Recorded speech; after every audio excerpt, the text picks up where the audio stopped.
Hey everyone, welcome back to the channel. If you're into cycling, today's video is for you. What we're talking about is something that can seriously upgrade your performance, and that is FTP, or functional threshold power. Now, whether you're new to cycling or you're a well-seasoned rider, understanding your FTP is key to improving your fitness and your race times. So today I'm going to be taking my first FTP test, and as I take my test, I'm going to be explaining exactly what FTP is and why it is important. Let's go do this. Okay, welcome to Zwift. As you can see, I am just now finishing the warm-up and I'm about to start my FTP test. So first things first, what exactly is FTP? FTP stands for Functional Threshold Power, and it's the maximum average power measured in watts that you can sustain for a significant period of time, typically anywhere between 40 to 60 minutes, and if you Google it, it's going to say 60 minutes. In other words, it's the power output that you can maintain without completely burning out. The number is an indicator of your cycling fitness, and it will help guide your training.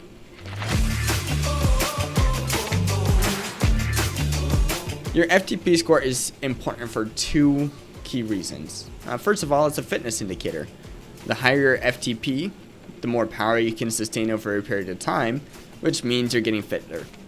It's like a benchmark that tells you your fitness level at the time when you took the test.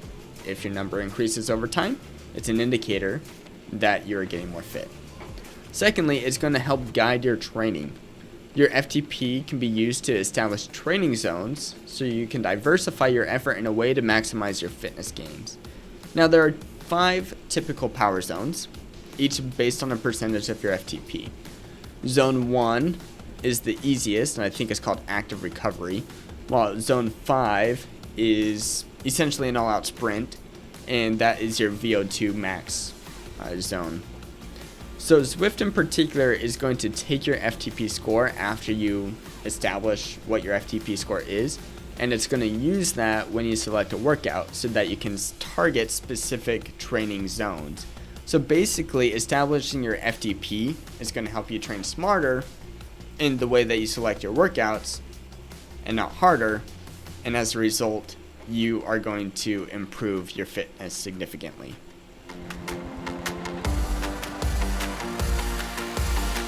So now you know the what and the why of FTP.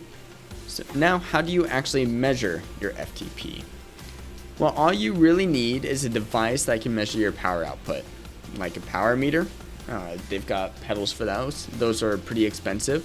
Or a smart trainer, also pretty expensive unless if you can get one used on sale for a discount. Now, you can take the FTP test outside, but it's a lot easier to get accurate results in a controlled environment. Basically, any indoor training platform is going to provide a way for you to take an FTP test. So I am taking the FTP test on Zwift, and when it comes to doing the test on Zwift, there are a few different ways that you can determine your FTP. And that's what I'm going to do now. I'm going to walk you through these different ways. Now, the most accurate way to determine your FTP is to just go all out for an hour. But let's be honest, nobody does that. It's tough. Pacing is going to be an issue. And so I wouldn't recommend it, especially because the pros rarely use this as a method to determine their FTP anyways. What the pros mostly use is going to be known as the standard 20-minute test. For this test, what you do is you ride as hard as you can for 20 minutes, and then you're going to take 95% of your average wattage from that effort, and that is your FTP. So we've talked about riding for an hour, talked about riding for 20 minutes. Zwift also has a route called the grade. This route takes place on a 3.5 kilometer ride with an average of 8.6% incline.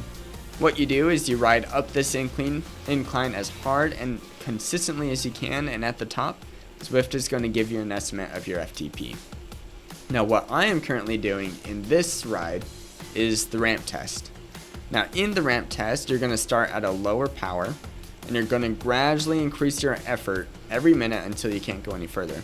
Now, once you fail, your FTP is going to be 75% of your highest 1 minute effort. Now, this test is usually going to take anywhere between 10 to 15 minutes. Now, for lighter riders or beginners, there's also the ramp test light. It's exactly like the regular ramp test, but it starts with the lower wattage and it increases in smaller increments. So this is perfect if you're just getting started or if you weigh under 60 kilos. Now, I weigh 62 kilos and I decided to do the ramp test for this one because, I don't know, I don't consider myself a beginner and I'm above that 60 kilo threshold, so I'm going to do the ramp test. A quick caveat for the ramp test though, they do have a tendency to overestimate your FTP if you are prone to producing more power in shorter efforts. So basically, it's going to overestimate your FTP if you are a sprinter. And in that case, once you develop more experience, I would recommend doing the 20-minute test because that's going to give you your most accurate results. I would also recommend just doing the grade because I think that one is shorter and is going to give you probably the most accurate results too, just because you're pushing up an incline, a consistent incline for a period of time that is going to give you your FTP.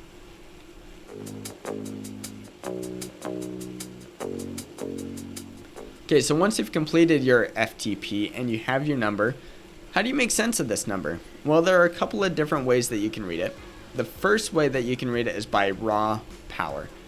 For example, and this is a bit of a spoiler alert, my FTP from this test is 198 watts.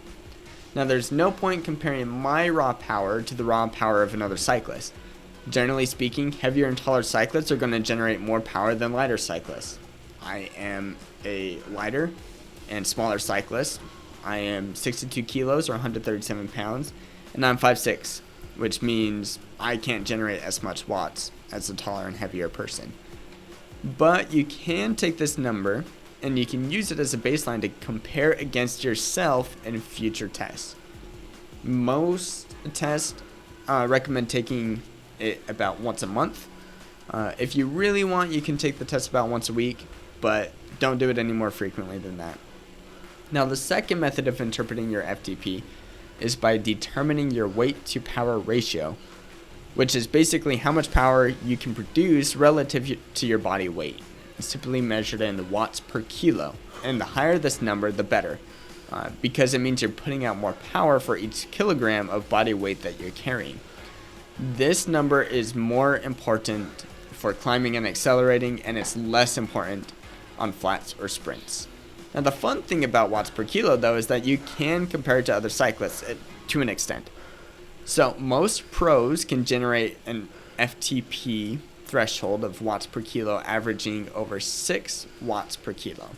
And according to TrainerRoad, the majority of athletes have a power to watt ratio between 2.25 and 3.5 watts per kilo, which means the mean there is going to be hovering around 2.5 watts per kilo. So there are basically two ways to improve your watts per kilo, because if your watts per kilo is improving, then your fitness is improving. And that's either to increase your power or to decrease your weight. Now, if you do set goals to increase your power to weight ratio, I just want to make sure that you do it in a healthy way.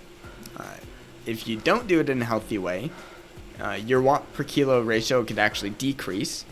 And the extra downside of that is now you're living in a negative lifestyle. Okay, so I've given you all the information already to estimate what my watt per kilo number is, my weight to power ratio is. But my FTP, as I mentioned, is 198 watts, and I weigh 62 kilos, so I take those two numbers, divide them, and my weight to power ratio is 3.2 watts per kilo. Now, I do think that the ramp test over-exaggerates my FTP. I don't think that I can hold 198 watts for a full hour. Instead, I probably can hold 165, 170, and the reason why I know that is because I've been doing a few rides, I've been doing a couple of races, and that's about what I can hold for an extended period of time, is 165, 170. With that said, I am going to keep doing the ramp test, at least for now, for consistency purposes, because now I have a baseline of 198, and I want to know how that improves using the same test. So 198 and 3.2, it's a great start for right now, but there's room for improvement. Okay, now that you know what my FTP is and what FTP is and why it matters and how to test for it and how to read it, I hope you feel more confident about how to track and improve your cycling performance. Your FTP is a great indicator of your fitness, and it will help you target specific training zones to push your limits. If you enjoyed this video, please like and subscribe. I've got some fun plans for Zwift and other content in the coming weeks. I think you'll enjoy it. I'm excited about it. For now, thanks for watching and have a good one.